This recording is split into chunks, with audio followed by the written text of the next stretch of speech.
बिस्मिल्लाहिर्रहमानिर्रहीम अस्सलाम वालेकुम रहमतुल्लाहि व बरकातुहू। मैं आपका host doctor Umar Farooq Saeed Islamic science chronicles की दूसरी किस्त लेकर आपकी खिदमत में हाज़िर हूँ। हमने पहली किस्त के अंदर एक इंट्रोडक्शन को डिस्कस किया जो कि इस्लामी दौर के अंदर मतलब इस्लामिक गोल्डन एज के अंदर जब भी मैं इस चीज़ का ज़िक्र करूँ तो ये चीज़ वाज़ेह होनी चाहिए कि एक इस्लामिक गोल्डन एज क्या चीज़ होती है।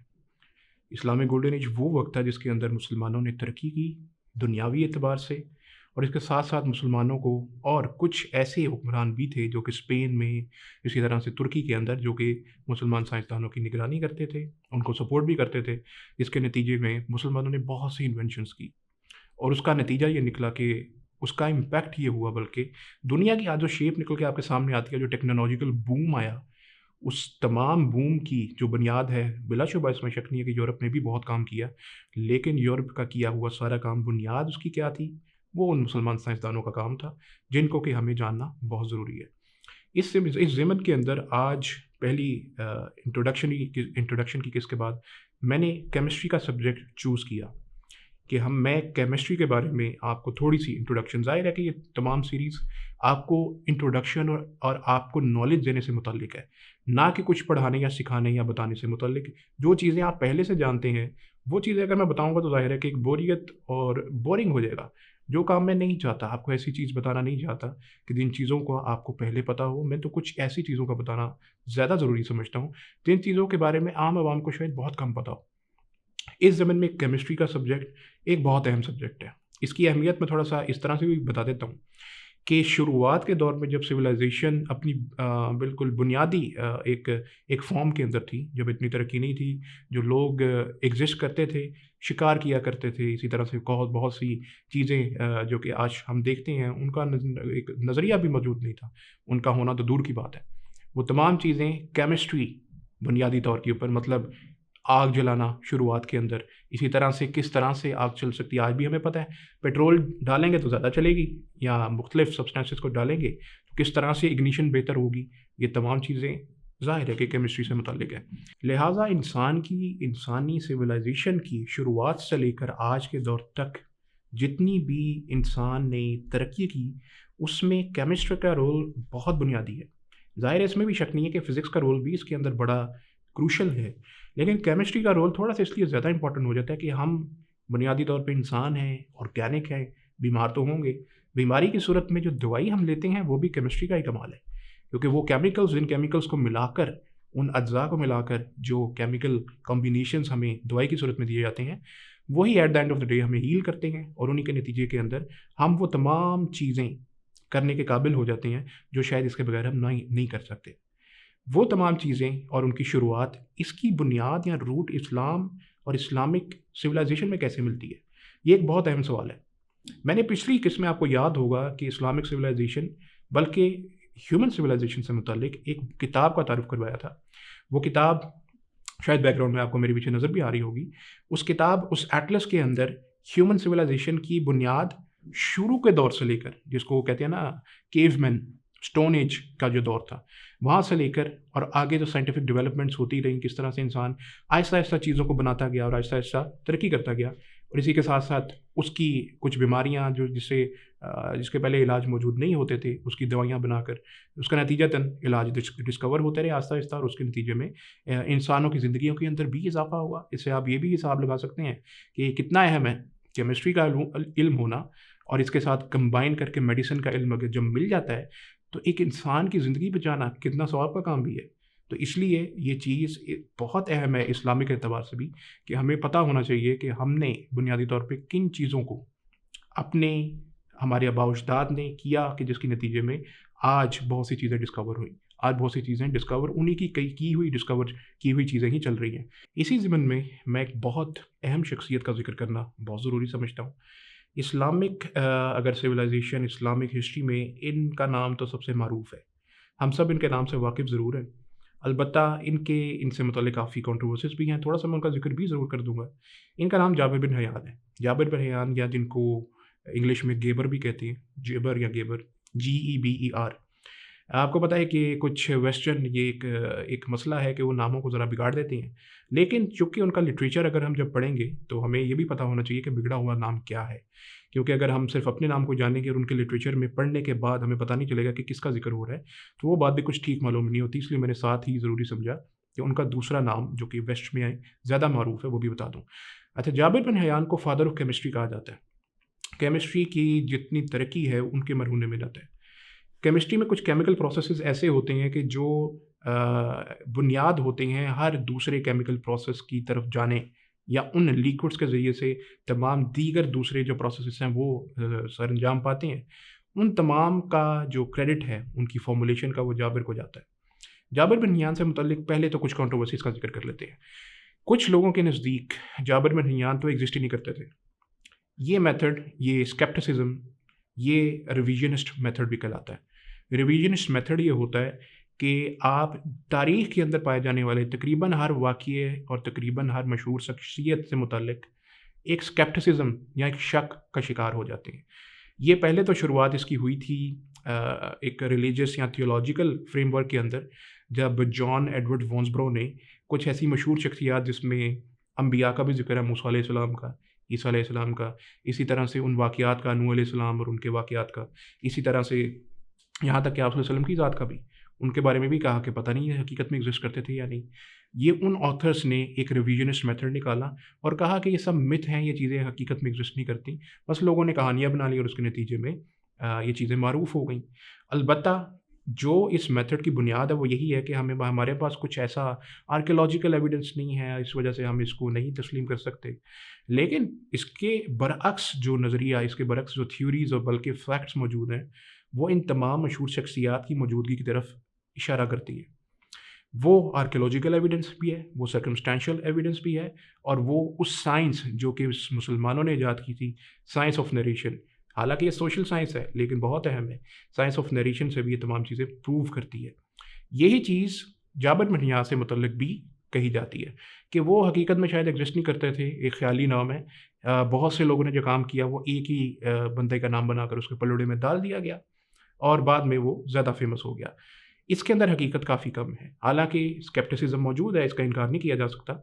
लेकिन जितनी चीज़ें उस एक शख्स से मुतल्लिक एट्रिब्यूटेड हैं, इस बात की तरफ इशारा करती हैं कि वो हकीकत में एग्ज़िस्ट करते थे, और इनका ज़िक्र बहुत सी ऐसी बुक्स के अंदर भी मौजूद है। आज भी मैं आपको उन्हीं बुक्स का हवाला ज़रूर दूँगा कि जिन बुक्स के अंदर उनका काम किताबुल कीमिया, केमिस्ट्री की बुक्स के अंदर, और उनके तमाम तर वो प्रोसेसेस और वो केमिकल्स और वो चीज़ें उन ईजाद करना, उन तमाम बुक्स के अंदर मौजूद भी है।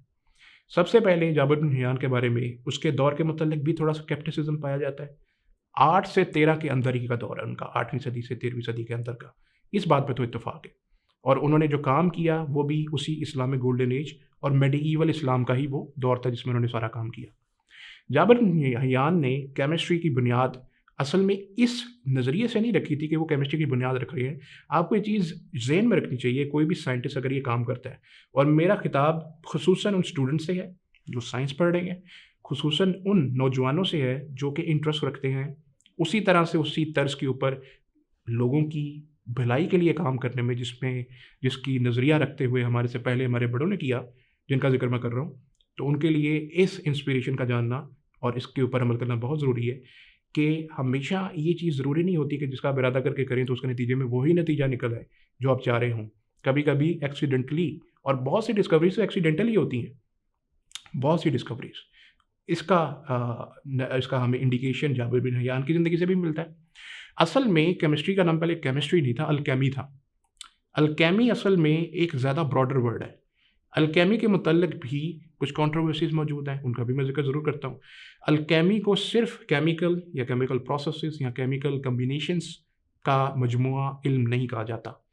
अलकेमी में किसी न किसी हद तक सुपरनैचुरल, किसी न किसी हद तक यहाँ तक कि जादू और मैजिक तक का भी ज़िक्र मिलता है कि उस वक़्त के लोग ये समझते थे ये जो केमिकल्स का जो खेल है, कुछ केमिकल को किसी केमिकल में मिक्स करने से फ़ज़ी मिक्सचर बन जाता है, कुछ करने से उसका महलूल का रंग बदल जाता है। तो वो कहते थे कि ये तो मैजिक है। क्योंकि इतनी अंडरस्टैंडिंग नहीं थी तो इसको अलकेमी को कुछ मुकामात के ऊपर, और ख़ुसूसन जो एंशिएंट सिविलाइजेशंस हैं, जो इजिप्शियन सिविलाइजेशन है, इसी तरह से समर्रा की जो सिविलाइजेशंस हैं, समेरियंस के नज़दीक भी अल्केमी कुछ ना कुछ किसी ना किसी हद तक जादू के अंदर भी इस्तेमाल होता था। और उस प्रोसेस के बारे में उसकी वजह यही है उसको मिस्टेक करने का कि इतना तसव्वुर वाज़ेह केमिस्ट्री का नहीं था जितना आज है। इसलिए अल्केमी को काफ़ी बार इस चीज़ से भी जोड़ा जाता है। Jabir bin Hayyan was no exception. Jabir को भी इसी तरह से जोड़ा जाता है कि उनकी शुरुआती जो दौर था वो किसी तरह के किसी जादू के सरंजाम के अंदर मसरूफ़ थे और उन्होंने ये चीज़ ज़रूरी समझी कि वो कुछ ऐसा कर गुज़रें, कुछ ऐसा बनाएँ कि जो बाकी लोग ना बनाए। यार वो क्या चीज़ थी? असल में वो सोना बनाना चाह रहे थे, गोल्ड। गोल्ड वो समझते थे, उनका नज़रिया ये था कि कुछ केमिकल्स को मिलाने से शायद वो गोल्ड बना पाएँगे। और गोल्ड क्या है? गोल्ड असल में एक ऐसी चीज़ है जो आपको दौलत देती है और हर चीज़ को ख़रीदने की सलाहियत देती है। और उस वक़्त की तो करेंसी भी गोल्ड ही होती थी। और अगर किसी के पास ये बनाने का एक फ़ॉर्मूला आ जाता तो इसमें कोई शक नहीं था कि वो शख़्स, वो हुकूमत, वो बादशाह दुनिया का सबसे अहम और सबसे अमीर और सबसे ताकतवर बादशाह होता। इस ज़िमन में जाबिर की मदद उस वक़्त के जिस दौर में वो काम करते थे, उसके हुक्मरान भी करते थे कि तुम करो काम, अगर सोना बन गया तो बड़ी बात हो जाएगी। असल मकसद उसका ये था कि वो सोना बनाए, लेकिन पूरी ज़िंदगी कोशिश की, नहीं बन पाया बिकॉज़ गोल्ड बाय द वे कोई ऐसी चीज़ नहीं है कि जिसको आप किसी कॉम्बिनेशन, केमिकल कॉम्बिनेशन से बना पाएँ। गोल्ड इस दुनिया से बिलॉन्ग भी नहीं करता। गोल्ड असल में इस दुनिया के बाहर से आया है। ये उन कॉमेट्स और उन एस्टेरॉइड से जो इस दुनिया पर आकर लगते हैं, वो वहाँ से दुनिया के ऊपर लैंड हुआ या कहें कि दुनिया के ऊपर आकर एक जगह पे दुनिया की जो सरफेस है उसके नीचे ठहर गया। इसी तरह से हम उनकी खुदाई करते हैं और हमें गोल्ड मिलता जाता है। लिहाजा इस दुनिया के अंदर गोल्ड बना भी नहीं। इस दुनिया, इस अर्थ, इसके क्रस्ट या मेंटल के अंदर ये कुदरती तौर पे नहीं पाया जाता। इसका source out of this world है। लिहाजा ये एक नज़रिया बाद में डेवलप हुआ, उस वक़्त ये नहीं पाया जाता था। जाबिर ने भी इसी के पीछे अपनी ज़िंदगी लगाई, अलबत्ता इसी ज़िमन में वो कुछ ऐसी चीज़ें बनाने में कामयाब हो गए जिनका तसव्वुर शायद उन्होंने भी नहीं किया होगा। और वो ऐसी चीज़ें हैं जो आज हर केमिकल प्रोसेस की बुनियाद है। फॉर एग्ज़ाम्पल उन्होंने डिस्टिलेशन का apparatus बनाया था। मकसद यही था कि डिस्टिलेशन करने के बाद, मतलब डिस्टिलेशन क्या होता है, आम ज़बान में कह लें कि किसी चीज़ को इंतहाई प्योर फॉर्म के अंदर ले आना। मतलब उसके अंदर से तमाम इम्प्योरिटीज़ को निकाल के डिस्टिल करके उसकी एक प्योरेस्ट फॉर्म को बना लेना। आज के दौर में भी हम देखते हैं डिस्टिल्ड वाटर यूज़ होता है बैटरीज़ के अंदर। इसका क्रेडिट भी जाबिर को जाता है कि उन्होंने डिस्टिलेशन का एक इक्विपमेंट तैयार किया, चीज़ों को प्रोसेस किया, नतीजतन एक आइडियल इलेक्ट्रोलाइट बैलेंस बना वाटर के अंदर, जिसके नतीजे में आज भी हम बैटरीज़ में आम पानी से बनिस्बत ज़्यादा बेटर परफॉर्मेंस डिस्टिल्ड वाटर की देखते हैं। लिहाजा डिस्टिलेशन का उन्होंने इक्विपमेंट apparatus बनाया। इसके अलावा सबसे अहम और सबसे मारूफ तो आपको पता है कि एक्वा रिजिया नाम से एक महलूल बनाने में वो कामयाब हुए, जो हाइड्रोक्लोरिक एसिड और नाइट्रिक एसिड का कॉम्बिनेशन है। ये दोनों केमिकल्स भी बुनियादी तौर पे जाबिर ही की इजाद थी, हाइड्रोक्लोरिक एसिड और नाइट्रिक एसिड। हम ये चीज़ मैं आपको ज़रूर बताना ज़रूरी समझता हूँ कि एसिड बेसिकली होता क्या है। आपको पता है कि पीएच कुछ, मतलब हर एक महलूल की कोई ना कोई पीएच होती है। पीएच आम ज़ुबान में पोटेंशिया हाइड्रोजनाई को कहते हैं। मतलब उस एक मखसूस लिक्विड की पीएच क्या है, वो ये डिसाइड करती है कि वो अल्कलाइन है या एसिडिक है। अल्कलिनिटी का वर्ड भी आप जैसे कि जिस वर्ड के साथ ए एल लगा होता है तो आप अंडरस्टूड बात है कि वो वर्ड अरबिक लैंग्वेज से बिलोंग करता है। तो अल्कली का वर्ड, अल्कली बेसिक कंपाउंड्स को कहते हैं, बेसिक केमिकल्स को कहते हैं जिनकी बेसिसिटी होती है ज़्यादा। उसको आम ज़ुबान में जो 6 के बाद पोटेंशिया हाइड्रोजनाई after 6 they are basic in nature and the ones which are lesser than 6 they are acidic in nature. वो तमाम की तमाम चीज़ें जिनकी बेसिसिटी 6 से कम होती है, यानी 6 से कम पोटेंशियल ऑफ हाइड्रोजन होती है, वो फिर अल्कली कहलाती हैं या बेसिक कंपाउंड्स कहलाती है। और जो एसिडिक नेचर है वो दूसरी कंपाउंड्स को कहते हैं। ये पीएच रखने वाले तमाम कंपाउंड्स जिनमें सबसे ज़्यादा और सबसे कारगर साबित होने वाला एसिड हाइड्रोक्लोरिक एसिड, इसके साथ साथ नाइट्रिक एसिड, इसके साथ साथ एसिटिक एसिड, टार्टारिक एसिड, इसके साथ साथ वो कॉम्बिनेशन इनके बनकर जो कि दीगर महलूलों को एक ईजाद करते हैं, वो तमाम भी जाबिर बिन हयान के क्रेडिट पे हैं कि उन्होंने बनाए थे। आपको पता है जो भी लोग साइंस पढ़ते हैं और कुछ एक्सपेरिमेंट से उनका ताल्लुक है, कुछ स्कूल्स में, कॉलेजेस में, यूनिवर्सिटीज़ में, आपका कोई भी एक्सपेरिमेंट इन तमाम जिनका मैंने जिक्र किया, hydrochloric acid, sulphuric acid is one of the biggest discoveries of Jabir by the way, and also acetic acid. ये तमाम के तमाम एसिड्स के बगैर आपका कोई एक्सपेरिमेंट हो ही नहीं सकता। मोस्टली बात कर रहा हूँ। इन तमाम चीज़ों की बुनियाद जिस बंदे ने रखी, वो एक शख्स जिसके क्रेडिट के ऊपर एक और बहुत अहम डिस्कवरी भी है, जिसको बेसिकली सोने का पानी कहते हैं। और इसी तरह से रॉयल वाटर का, अच्छा बेसिकली हमें ये चीज़ समझने की ज़रूरत है, ये तमाम चीज़ें again I am repeating for the second time that they were mostly accidental, but उनका नतीजा जो था वो बहुत ही फ़ायदेमंद होकर निकला। ये नतीजा हम समझते हैं कि आज के दौर के अंदर उतना एप्लीकेबल है जितना उस दौर में था। इसके अंदर कमी तो गुजारा ना, इसके अंदर इतना इजाफा इनकी अहमियत में इन चीज़ों के हुआ है कि आज हमारे तमाम केमिकल प्रोसेसेस इस ही एसिड्स के मरहून मिन्नत है, इन्हीं प्रोसेस के मरहून मिन्नत है। ये प्रोसेस के मैं आपको जिक्र भी ज़रूर करता हूँ। कैल्सिनेशन का प्रोसेस यानी heating a substance to a particular temperature. इसी तरह से हम जानते हैं कि अगर अपने किसी चीज़ को मेल्ट करना हो, उनके मेल्टिंग पॉइंट को आप कैसे जानते हैं? फॉर एग्जांपल गोल्ड का मेल्टिंग पॉइंट कुछ हज़ार से ऊपर है, सिल्वर का कुछ 500 से ऊपर है।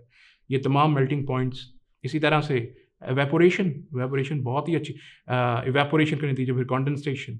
एवेपोरेशन मतलब आप किसी चीज़ को जब किसी हद तक बॉयल करते हैं तो उसके अंदर से बुखारात बनती हैं, उसको एवेपोरेशन कहा जाता है। इसी तरह से पानी की एवेपोरेशन होती है तो वो बुखारात बन के गैशियस फॉर्म में कन्वर्ट हो जाता है। ये प्रोसेस भी जाबिर बिन हयान ने ही डिस्कवर की है। इसी तरह से आपके सैचुरेशंस, आपकी मुख्तलिफ सॉल्यूट्स, सॉल्वेंट्स और इनके मिक्सचर के नतीजे में निकलने वाला एक सोल्यूशन बनाने का जो टेक्निक है वो भी जाबिर के क्रेडिट के ऊपर जाती है। ये तमाम चीज़ों की इन्फॉर्मेशन मैं आपको दे रहा हूँ, तो साथ में अब ये ज़रूरी समझता हूँ कि साथ हवाला भी दे दूँ। इस ज़मन में सबसे पहली अहम किताब short history of chemistry bye Isaac Asimov. ये जो ऑथर है आइजैक एसिमोव, साइंस के ऊपर लिखने में, साइंस के मुख्तलिफ सब्जेक्ट्स के बारे में लिखने में बड़ी महारत रखते थे। आइजैक एसिमोव ने कुछ डिक्शनरीज बनाई, कुछ कीज़ बनाई। वो ऐसी कीज़ थी कि हर एक साइंटिफिक वर्ड ए से शुरू होने वाला और फिर जी के ऊपर जाने वाला, तमाम के तमाम शुरू होने वाले वर्ड्स की डिक्शनरीज बनाई, तमाम की एक इंसाइक्लोपीडियाज बनाई। ये वो शख्स है जिसने हर सब्जेक्ट खुसूसन साइंस से रिलेटेड वो इंसाइक्लोपीडियाज बनाए।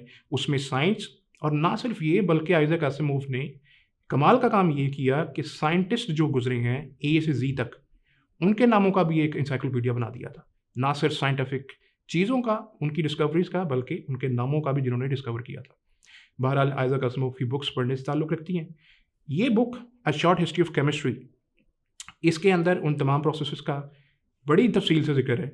और इसके साथ साथ शुरुआती दौर, जैसे मैंने कहा स्टोन एज के अंदर भी प्रोसेसेस केमिकल थे, लेकिन नतीजतन उनकी तरक्की और उनको जो जाना गया वो थोड़ा सा बाद के दौर में गया कि बाकायदा तौर पे ये होता क्या है। शुरुआत पे उसको अल्केमी, और अल्केमी से केमिस्ट्री में कन्वर्ट हुआ। ये तमाम चीज़ें आहिस्ता आहिस्ता दौर में होती गई और उन तमाम अदवार का जिक्र इस किताब में है। दूसरी किताब भी इससे मुताल्लिक़ मैं आपको मुख्तसर तारफ़ करवा देता हूँ। इस किताब का है हिस्ट्री ऑफ केमिस्ट्री, बायर की किताब है। जर्मन वर्ड असल में इसकी प्रोनाउंसिएशन बायर होती है, BEUR होती है। ये बेसिक ये किताब छोटी सी किताब है, लेकिन इल्म का ख़जाना ये किताब। इस किताब में आपको केमिस्ट्री से मुताल्लिक़ तमाम अदवार का जिक्र मिलता है कि हर एक दौर में केमिस्ट्री से मुताल्लिक़ कितनी तरक्की हुई और क्या क्या चीज़ें हर एक दौर में ईजाद हुई। इस बुक के अंदर आपको इस्लामिक जो दौर है उसका जिक्र और उसमें होने वाली डिस्कवरीज का बड़ा डिटेल में जिक्र मिलेगा। यहाँ पर आपने एक चीज़ भी नोट की होगी कि मैंने ज़्यादातर जोर इसी चीज़ के ऊपर रखा है कि बहुत मशहूर चीज़ों का आपको जिक्र करूँ, ताकि कोई ऐसी चीज़ जो कि आपके इंटरेस्ट के ख़िलाफ़ हो या आपको फ़ायदा ना दे, मेरा ख्याल है कि उसका जिक्र करने का कोई ख़ास फ़ायदा नहीं होगा। जहाँ पर हम जाबिर बिन हयान का जिक्र करते हैं, हमें इस चीज़ को भी समझने की ज़रूरत है कि एक शख्स जिसके बारे में शुरुआत से मैंने कहा कंट्रोवर्सीज़ भी पाई जाती हैं, यहाँ तक कि एक ऐसा शख्स कि जिसके बारे में मज़हबी तौर के ऊपर भी कुछ ऐसी कंट्रोवर्सीज मौजूद है जिनका मैं अभी जिक्र नहीं करूँगा। इंशाल्लाह एक एपिसोड करेंगे, जिस एपिसोड में हम उन कंट्रोवर्सीज का भी जिक्र कर लेंगे। लेकिन पहले मैं उन तमाम साइंटिस्ट का बारी बारी जिक्र करूँ कि जिन्होंने इस्लामिक साइंस की जो गोल्डन एज है या एक इस्लामिक साइंस क्रॉनिकल्स के अंदर क्वालिफाई करने के लिए किरदार अदा किया। इस्लामिक साइंस क्रॉनिकल तो हमारी सीरीज़ है और उन्होंने कैसा क्या काम किया कि हम उसका जिक्र अपनी सीरीज़ में कर रहे हैं। ये तमाम चीज़ें मैंने आपको मुख्तसरन बताई। इस एपिसोड में जिक्र केमिस्ट्री और फादर ऑफ केमिस्ट्री का किया। ये चीज़ें आपके लिए जाननी इसलिए ज़रूरी थी कि अगर हम अपने हीरोज़ और उनके कारनामों को नहीं जानेंगे, उसके बारे में ज़्यादा इल्म नहीं रखेंगे, तो हम किस तरह से इंस्पिरेशन हासिल करेंगे अगले काम करने की, जो कि आज स्टॉप लगा चुके हैं, जिनके ऊपर आज स्टॉप लग चुका है। हमें ज़रूरत है कि हम उन कामों को, अपने हीरोज़ को और अपनी तमाम हिस्ट्री को अच्छी तरह से जानें और नतीजतन हम प्रोग्रेस करें। प्रोग्रेस करने के साथ-साथ हर एक फ़ील्ड में आज मैंने केमिस्ट्री का ज़िक्र किया, इंशाल्लाह अगली किस्त में मेडिसिन का ज़िक्र होगा। मेडिसिन भी हालाँकि केमिस्ट्री की फ़ील्ड से बहुत हद तक जुड़ी हुई है, लेकिन इसका ज़िक्र अलग से एक किस्त में करना लाज़मी है। मेडिकल साइंस, मेडिसिन किस तरह से केमिस्ट्री से जुड़ी हुई है, किस तरह से फ़िज़ियोलॉजी से जुड़ी हुई है, किस तरह से एनाटॉमी की फ़ील्ड से जुड़ी हुई है, किस तरह से बायोकेमिस्ट्री से जुड़ी हुई है। ये तमाम चीज़ें इंशाल्लाह का ज़िक्र भी अगले एपिसोड में होगा। आज के एपिसोड में आपको मैंने केमिस्ट्री का सिर्फ इंट्रोडक्शन और उसके सबसे बड़े अहम शख्सियत से करवा दिया। उम्मीद है इंशाल्लाह आपको सीखने को मिला होगा और ये काम करने का मकसद आपको टीज़र्स देना है, जिसके नतीजे में आप ज़्यादा और मज़ीद रिसर्च कर पाएँ और इसके नतीजे में कोई बुक्स का हवाला या बुक्स से मुतल्लिक जानना आप चाहते हो तो कमेंट में ज़रूर बताएँ। इंशाल्लाह मैं उनका डिटेल में आपसे ज़िक्र करूँगा। आज के एपिसोड से इजाज़त चाहता हूँ। जज़ाकल्लाह खैर सुनने के लिए। अस्सलाम वालेकुम रहमतुल्लाहि व बरकातहू।